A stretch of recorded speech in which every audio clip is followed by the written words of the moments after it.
Welcome back. Democrats spent a big portion of 2024 building the personality around Mamala. Now they've found a new family, and they call it the Gramily. I made it in the back of my car, and then I passed it around to see if anyone wanted to sign it in support of Graham. We are your Gramily, Graham. And as you can start to see, that moment hit Graham Platner hard. On behalf of, oh God, okay. On behalf of my wife, Amy, and I, thank you. This is a pretty hard thing to go through, to be entirely honest. And the only thing that really makes it bearable is going around the state of Maine and having as much support as we've gotten. Platner wasn't the only one getting emotional this weekend.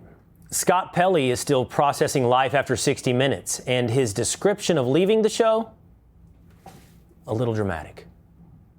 Well, if we want to talk about it at an emotional level, the best thing that I can imagine in terms of describing it is that it's like your spouse was murdered. I do want to be clear that I do not feel sorry for me. I don't care about me. I'm fine. I care about these people that I left behind. A little bit like your spouse was murdered, but it's not about Scott Pelley. Pelley says he was equally surprised to hear people think 60 Minutes is biased. I am told, said something to the effect of, why do you think the country thinks you're biased? But she didn't offer any kind of a metric. You know, what's your metric? Why do you think so? Do you have a poll? Is there market research? What are you talking about? Because we certainly didn't believe that. Denial in blind spots, whether or not we're talking about Scott Pelley or Graham Platner.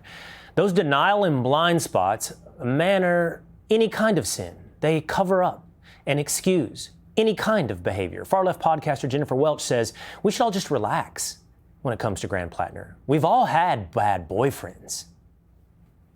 Everybody's talking about toxic relationships and tattoos and all of this. Talk about Susan Collins voting to dismantle protections that keep women safe and keep women free. Because that is the real story here. She is a MAGA fascist to her core. And just want to throw this in there too. I don't give a if somebody had a toxic relationship. I myself have been a toxic girlfriend. I've had toxic boyfriends. That's part of the human experience.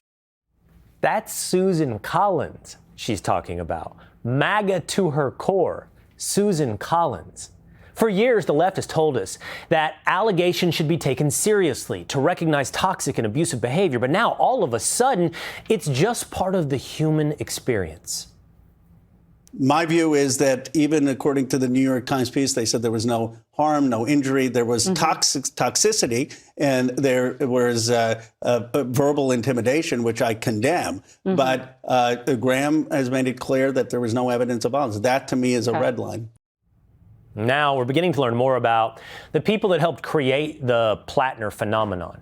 It's a pair of self-styled socialists who, according to reports, helped groom Platner into a working-class candidate. And apparently, he wasn't their first choice. Quote, in summer 2025, Daniel Morath and his fiancée were in Maine scouting for a new candidate. They had settled on union boss Chris Williams in Bath, but dropped him at the last minute due to a skeleton in the closet that wasn't true, that would have had to be explained. Imagine that skeleton. So they passed on that candidate and ended up with this candidate. Which brings us to John Fetterman, who has this challenge for Graham Platner. P. Hustle, here's a great chance. You know, you can just prove that all these people that you're dropping those dick pics and saying these things to were over 18. And now I will wear a suit every day in the Senate.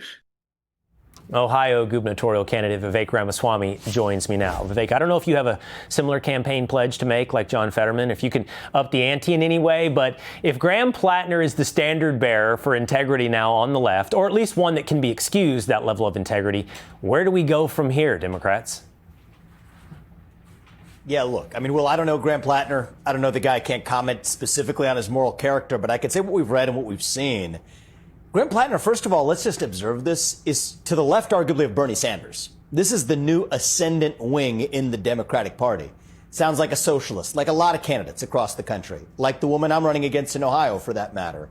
But here's the irony, though, is that the very left that says that the Republican Party is going in a fascist direction behind Donald Trump, and we need more Republican senators to stand up to Donald Trump, ironically is saying that the Susan Collins, who's the person who's actually voted arguably against Donald Trump the most times in the U.S. Senate, needs to be replaced by an ethically, morally challenged candidate like Platner, who wears a Nazi-linked tattoo on his chest. That's the person that has to replace Susan Collins in the name of fighting fascism. All of which I just disagree with in the premise. But even if you agree with their premise, it would be a particular irony that this is the guy they need to replace for this particular senator to actually displace. That doesn't make any sense to me. You want to replace Susan shows the Collins. layers of hypocrisy in this argument. Susan Collins, perhaps the most unreliable, at least in the top three, most unreliable Republican votes in the Senate. Whatever she is not MAGA to her core. You want to replace Susan Collins with the man who has a Nazi tattoo, or at one point had a Nazi tattoo, on his chest, which kind of ties this thing together, does it not, Vivek? Whether or not we're talking about Scott Pelley or Graham Platner, it's all words. It's all hypocrisy is so common that it's almost barely worth pointing out. It's just quite clear. You're not against toxic behavior. You're not in support of women. You're not opposed to Nazis. You're only in support of your own power. Yeah, it's almost a comedy. This particular race and this particular frame that we've been set up with Graham Platner is almost a designed satire of everything the far left has claimed to stand for. Number one, this idea of believe the woman is now just exposed. For years, the very people who say you have to believe the woman now are lining up behind Graham Platner, who's encouraging a lot of people not to believe the woman. So apparently, believe the woman or not in these situations depends on your political party. And then you go to the question of fascism in a Republican Party that follows Donald Trump blindly like a dictator. They'll even invoke words like Hitler, is now saying that the one senator who's voted least with Donald Trump in the Senate should be the person replaced by a guy with a Nazi-linked tattoo. It doesn't make any sense. And this is the layer of hypocrisy that actually, frankly, has a lot of people tired with yesterday's brand of, just partisan hackery politics as opposed to just thinking independently. Does this make sense? This is really hard on. This is the best person the left can actually put up. It shows how committed they are to this new socialist agenda, which we have to do a better job, frankly, on our side of standing against firmly, and we will. That's the real intellectual takeaway point, that this is how committed they are to the socialist agenda. The more fun point is this is harder on no one more than Trey Parker and Matt Stone. Imagine trying to write the satire of South Park when reality is giving you this. What do you do? How do you satirize this in Maine? Good luck, South Park. Vivek Ramaswamy, thanks for being with us. Be sure to like and subscribe for all the Fox News latest on YouTube. And catch full shows streaming now on Fox One.